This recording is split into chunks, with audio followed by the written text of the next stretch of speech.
In this module, we'll look at Avogadro's number and the mole. I know the mole is often this big, scary number that people are afraid of, but once we take a look at exactly what a mole represents, we'll see that it's actually an easy way to understand quantity with respect to a chemical reaction. Right, so just like you and I talk about a pair and we know that equals 2, or I talk about a dozen of eggs or a dozen cookies and we know that means 12, we would also understand that if I said 3 dozen of something, that would be 36 of those items. Well, we can think of the mole in the same way. 1 mole represents 6.02 times 10 to the 23 atoms or molecules. A mole is a way that chemists use to talk about really incredibly large numbers of atoms or molecules. Instead of using a really large number, we can use a mole in its place. So just as how we know 1 mole equals 6.02 times 10 to the 23 atoms or molecules, right? The same thing we could apply if I say I have 3 moles of something. Well, the same extension of going from 1 dozen is 12 to 3 dozen is 36, right? I multiplied by 3. I could take 1 mole. Well, if I have 3 moles, I'm going to multiply Avogadro's number by 3. So in 3 moles, I would expect to have 18 times 10 to the 23 atoms or molecules. So again, this is an incredibly large number, and it's just a way of chemists dealing with incredibly large numbers of atoms or molecules in a reaction in a way that's easier to talk about and easier to work with, right? 1 mole or 2 moles is certainly easier to talk about and work with than 6.02 times 10 to the 23 atoms or molecules. It's such an incredibly large number that if you were able to count 10 million molecules a second, it would take you 2 billion years to count 1 mole. The quantity of a mole came from basically how many atoms did we have in 12 grams of carbon-12. That happened to be 6.02 times 10 to the 23, Avogadro's number. It wasn't determined by Avogadro, but Avogadro was the first one to put forth that idea of there needs to be a way to relate different elements, different molecules with respect to their mass and how many things, how many molecules or elements are within that sample. So that, by definition, is a mole, a quantity of the sample that contains the same number of atoms as are found in 12 grams of carbon-12. Well, in 12 grams of carbon-12, there are 6.02 times 10 to the 23 atoms of carbon.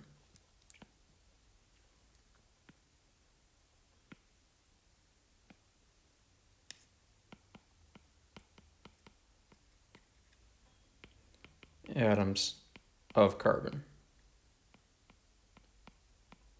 As I said in the previous slide, right, this is just a way for us as chemists to talk about incredibly large numbers of atoms or molecules.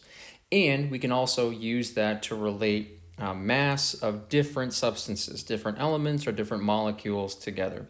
So again, instead of talking about 6.02 times 10 to the 23 atoms, I would say, oh, I just have 12 grams of, which represents 12 grams of carbon. I would say I have 1 mole of carbon-12. When we're talking about a mole, it's really important to pay attention to what are we talking about? Are we talking about atoms or are we talking about molecules? Because that's going to change the answer. And so looking at these examples, if I had 1 mole of oxygen atoms, I would have 6.02 times 10 to the 23 oxygen atoms.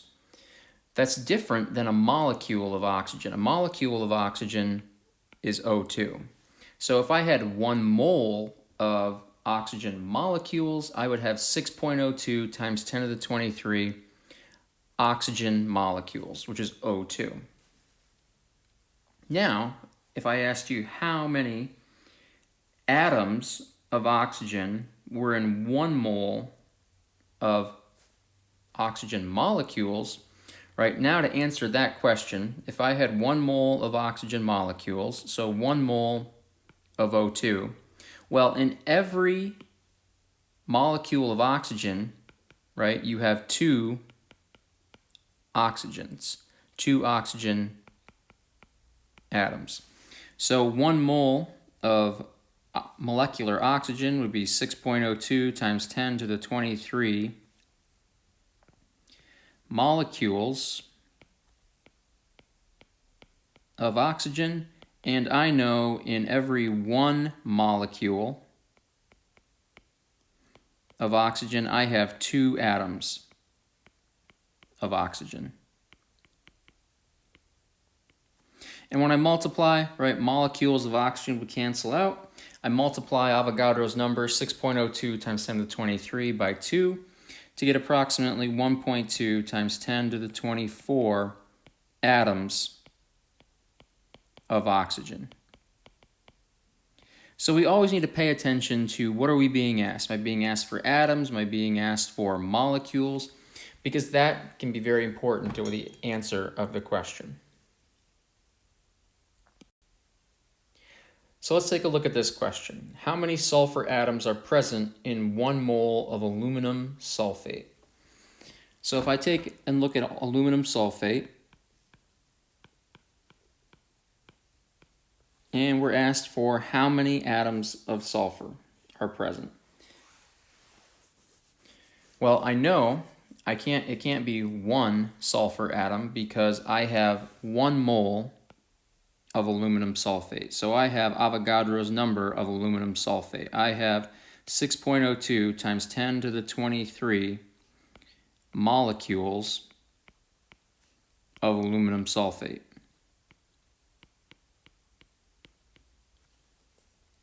So I certainly have more than 1 sulfur atom. I certainly have more than 3 sulfur atoms, and I certainly have more than 4 sulfur atoms because I have a mole of aluminum sulfate. So when aluminum sulfate, if I were to take apart aluminum sulfate, I would have 2 aluminums at 3 plus each. And this subscript 3 outside of the sulfate indicates I have 3 separate sulfates. So I would have 3 SO4, 2 minuses, so 3 sulfates. So that means in each of those sulfates, I have 1 sulfur. I have 3 of those sulfates within 1 molecule of aluminum sulfate. So I have 1 mole of aluminum sulfate. So I have 6.02 times 10 to the 23 molecules of aluminum sulfate. And each molecule contains 3 sulfates. So within 1 molecule of aluminum sulfate, I contain 3 sulfates. And we're really only concerned about the sulfur at this point, but as you can see, I have 1 mole of aluminum sulfate, and in each mole of aluminum sulfate, I have 3 sulfates, and that's where the sulfur is contained. So 3 times 6.02 times 10 to the 23rd would give me approximately 1.8 times 10 to the 24th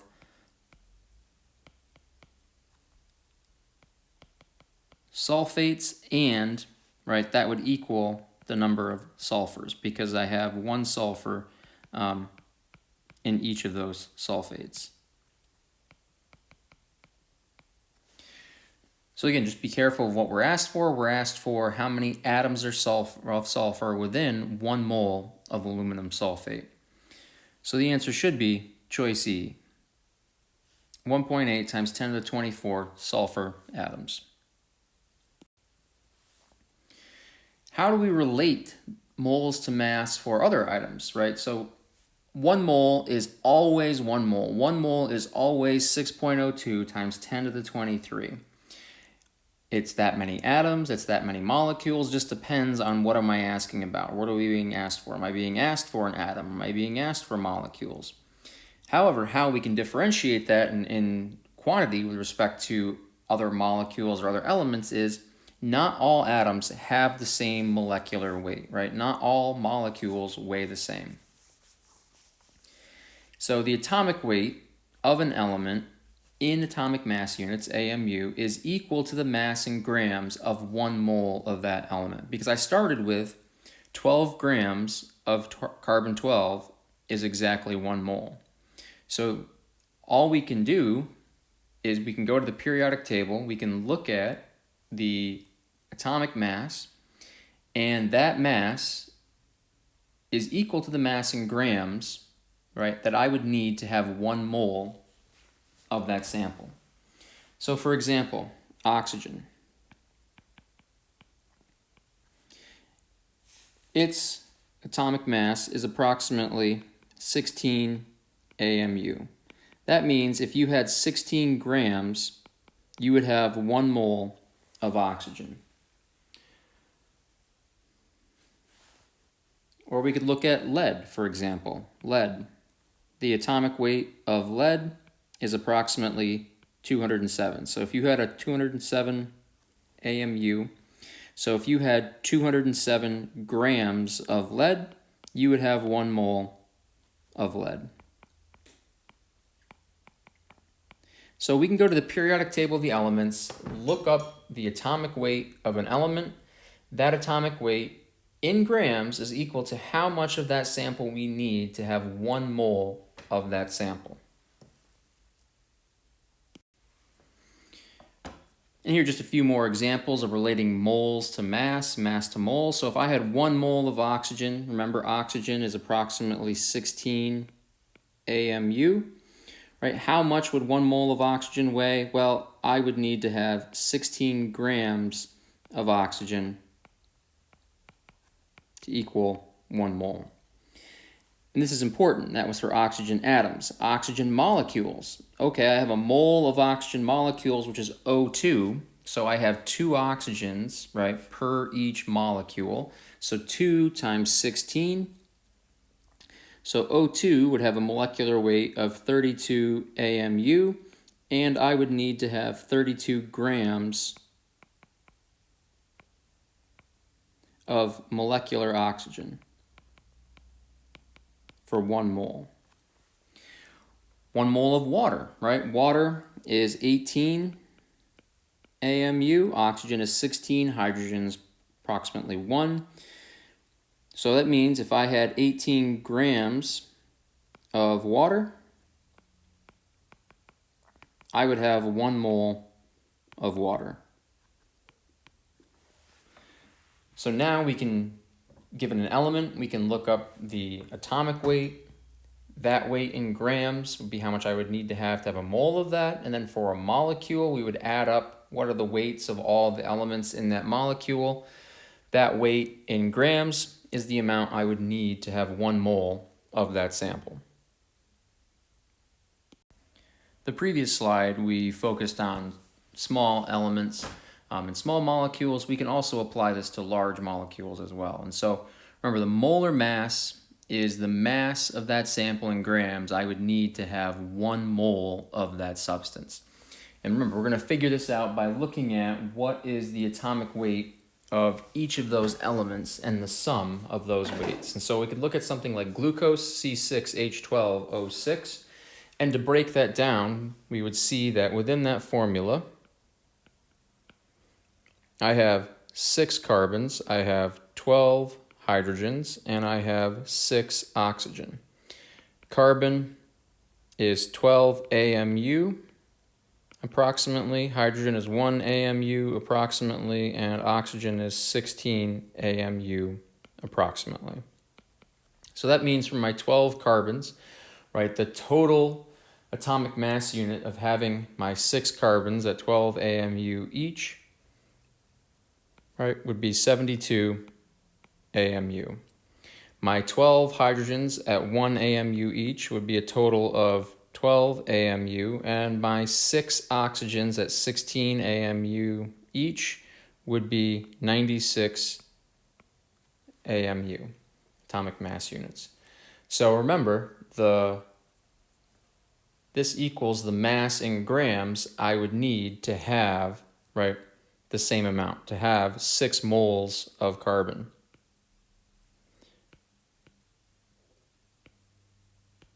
12 moles of hydrogen, 6 moles of oxygen. So I can simply convert these atomic mass units into grams to say, okay, if I had 72 grams of carbon, that would be 6 moles of carbon. If I had 12 grams of hydrogen, that would be 12 moles of hydrogen. And if I had 96 grams of oxygen, that would be 6 moles of oxygen. And now remember, both of these, this should also equal our molar mass. I add up these together, I can see that glucose is 180 atomic mass units based on the carbon, hydrogen, and oxygen present. So that means if I had 180 grams, right, of glucose, I would have 1 mole of glucose.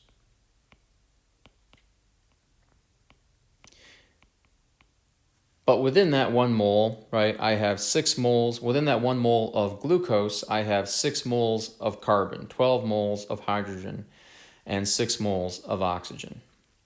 So we can break them down and look at them as an element by element basis and understand the formula that way. We can also put it together to let us know, okay, if I want 1 mole of this sample, how much of that do I need? In general, our calculations are going to look like this. Our formula for a lot of these calculations, moles equals the mass of what we have divided by the atomic or the molecular mass of the sample. If we're talking about an element, we're going to use the atomic mass, and if we're talking about a molecule, right, we'd use the molecular mass. So moles equals grams over atomic weight or molecular weight of that sample. So here's a sample calculation. Banana contains 0.545 grams of potassium, and the atomic weight of potassium is 39.1 grams per mole. So that means, right, that means 39.1 grams per mole, right? If you had 39.1 grams of potassium, right, that would be 1 mole of potassium. So how many moles of potassium does this represent? So I'll set the calculation up 2 ways, right? So I want to find out how many moles of potassium I have. So moles of potassium equals, well, I've got 0.545 grams over, what's the atomic mass? Potassium is 39.1 grams per mole. So I can divide that out to see that I've got approximately 1.39 times 10 to the minus 2 moles of potassium.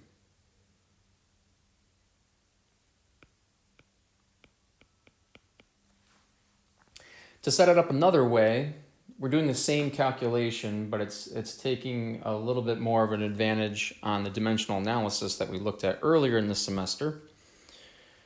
Right, to track our units, I could set it up one more way, do the exact same calculation. So I have 0.545 grams of potassium, and I know that in 1 mole of potassium, I need to have 39.1 grams, right? Because in any dimensional analysis, we want to look at, what am I looking for? I'm looking for a final unit of moles. So I have grams, I need to multiply that something by something so that my grams cancel out, and I'm left with units of moles. So when I multiply by 1 mole of potassium over 39.1 grams, right, I'm left with the same answer. That is approximately 1.39 times 10 to the minus 2 moles of potassium. So you can do the calculation both ways. You can do the calculation using the equation above, or you could use it just using dimensional analysis and thinking of, okay, I have this many grams, I need to convert that into moles. So what is my conversion factor, right, to go from grams into moles? Well, my conversion factor is, in this case, the atomic mass. And if we had a molecule, right, we'd use the molecular mass. So here's another sample calculation to try. We have a silver dollar that weighs approximately 26.73 grams. and I've given you that the atomic weight of silver is 107.8 grams per mole. How many moles of silver does this represent within this silver dollar? So again, we can set that up using the equation or using dimensional analysis that we've worked on. Remember, I have 26.73 grams of silver. I need to multiply by something to convert the grams of silver into moles of silver. My conversion factor is provided above. I know for every 1 mole of silver, I would need to have 107.8 grams. That's what's telling us right here. The atomic weight of silver is 107.8 grams per mole, so that means if I had 107.8 grams of silver, I would have 1 mole of silver. And again, if we look and track our units, grams of silver cancel out, and we'd be left with moles of silver as our units. So divide by 107.5 to get approximately 2.480 times 10 to the minus 1 moles of silver in this sample. Right, always pay attention to units and what we're doing. That'll always help set up any calculation. Even if you're having a hard time remembering an equation, look at the units and see what the units can tell you from that calculation.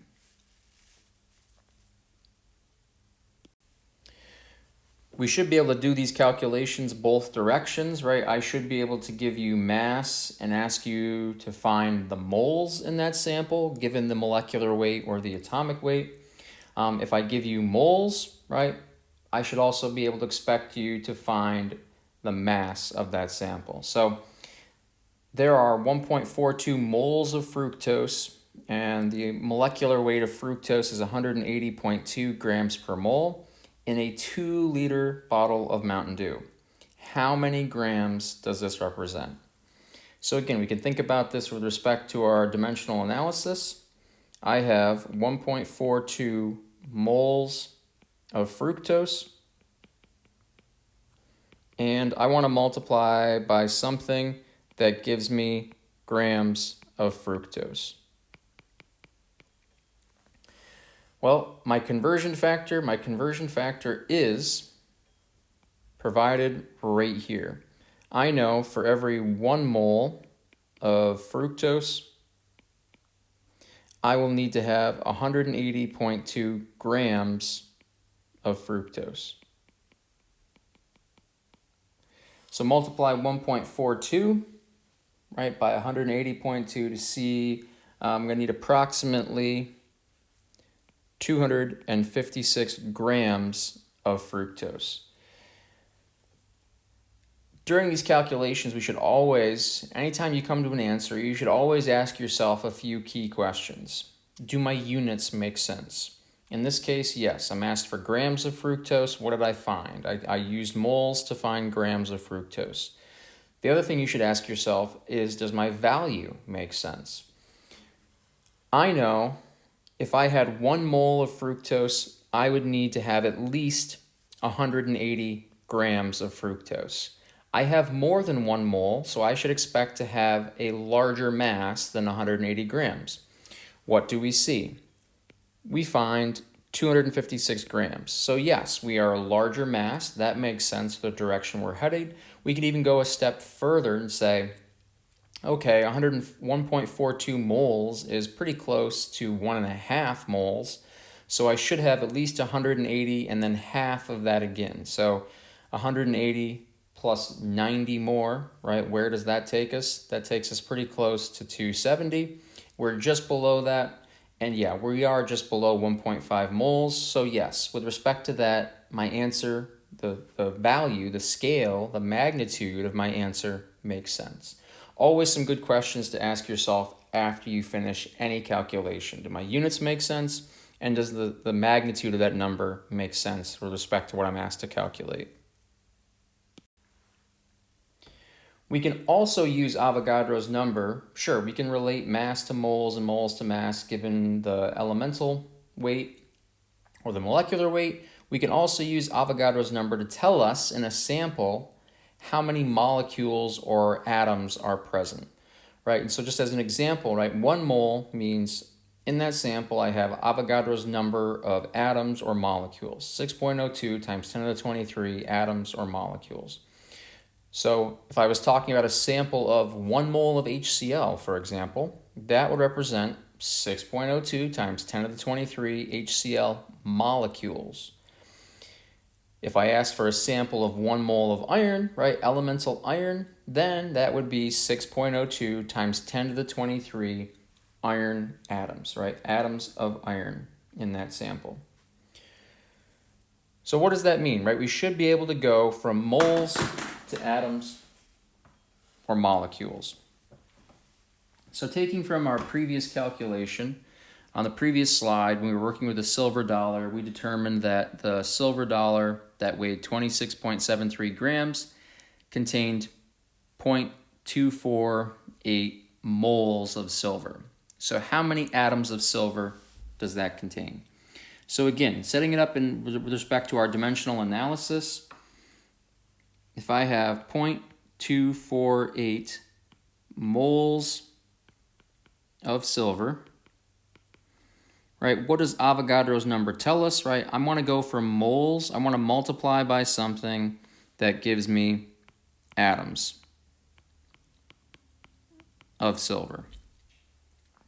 So I can see, right, my conversion factor is given by Avogadro's number because I know in 1 mole of silver, I need to have 6.02 times 10 to the 23 atoms. And when I multiply across, moles of silver cancel out, and I see that I'm left with atoms of silver, approximately 1.493 times 10 to the 23 atoms of silver. So we should be able to use Avogadro's number to relate how many atoms or molecules we have given the number of moles in that sample. And so here's a sample calculation for you to try relating mass to moles. The average human body contains 4 grams of iron. Given that the atomic weight of iron is 55.8 grams per mole, how many atoms of iron does this represent? So how many atoms of iron are contained within the human body? And so there's 2 steps to solving this problem. There's 2 calculations. The first calculation, I have mass, and I need to find atoms. So my first step, I need to find moles of iron. So I have 4 grams of iron, and I know that iron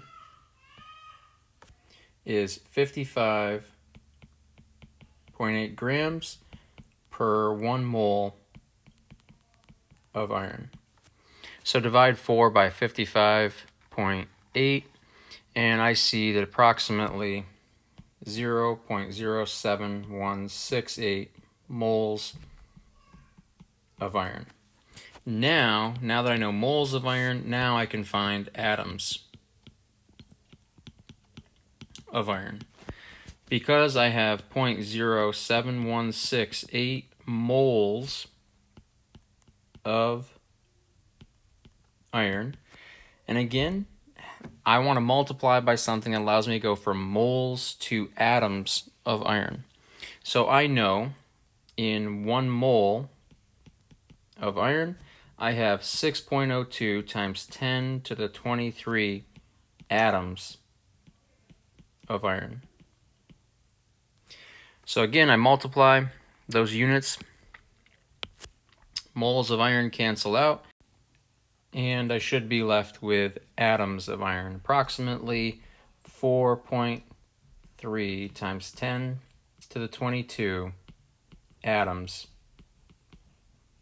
of iron.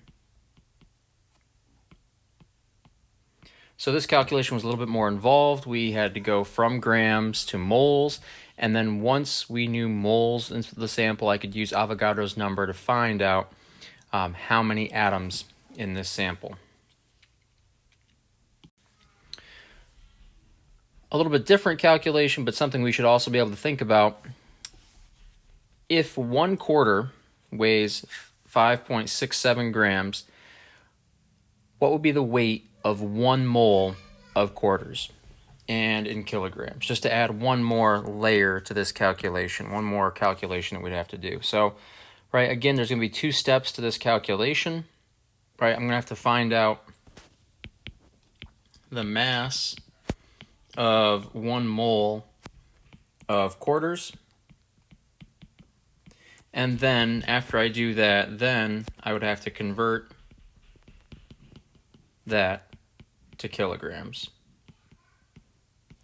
So the first calculation, and we have more information than we think in this problem. I know that 1/4 is 5.67 grams. So what that means is there are 5.67 grams per 1/4. And I know that in Avogadro's number says, well, if I have 1 mole of quarters, I should have 6.02 times 10 to the 23 quarters. Because ultimately, I'm looking for grams per mole. So when I multiply, quarters cancels out, and I'm left with grams per mole of quarters. So I multiply 5.67 grams times Avogadro's number, and that leaves me with 3.413 times 10 to the 24 grams per mole of quarters. Now I'm asked for that answer in kilograms, so one more step, right? One more step, I need to convert 3.413 times 10 to the 24th grams per mole, right? What that means is 1 mole of quarters would weigh 3.4 times 10 to the 24th grams. To move that into kilograms, I know that for every 1,000 grams, I have 1 kilogram. Again, using dimensional analysis to track our units and seeing that I want grams to cancel, I want to be left with kilograms of that sample. So divide by 1,000, and that moves the exponents down from 3.4 times 10 to the 24th to 3.4 times 10 to the 21 kilograms per mole for quarters. Remember, Avogadro's number and mole, that's just a number we use to define incredibly large things. We can apply it to things in chemistry. We can also apply it to things like a mole of quarters and use those relationships. The relationship that, well, 1/4 weighs 5.67 grams. Well, how much would Avogadro's number of quarters weigh? Well, each quarter is 5.67 grams. I have 6.02 times 10 to the 23 quarters, so I'm going to multiply to get the total weight of those quarters. And then the next step was a little bit easier, just going from grams to kilograms in that unit conversion. So at the end of this module, we should know, right, what a mole signifies. What do we do with a mole, right? It's our way, a chemist's way of just talking about incredibly large numbers, and it's something that's easier to define, easier to understand and work with. We should know Avogadro's number, and you should know how to be able to convert from moles to mass or mass to moles, and you should be able to do a calculation going from moles to how many atoms do I have in that sample, or how many molecules do I have in that sample. And then further, if you're given a sample of a molecule, be able to break that down and how many of each of the elements do you have within that molecule. So hopefully this module helps demystify the mole and the applications of the mole and Avogadro's number.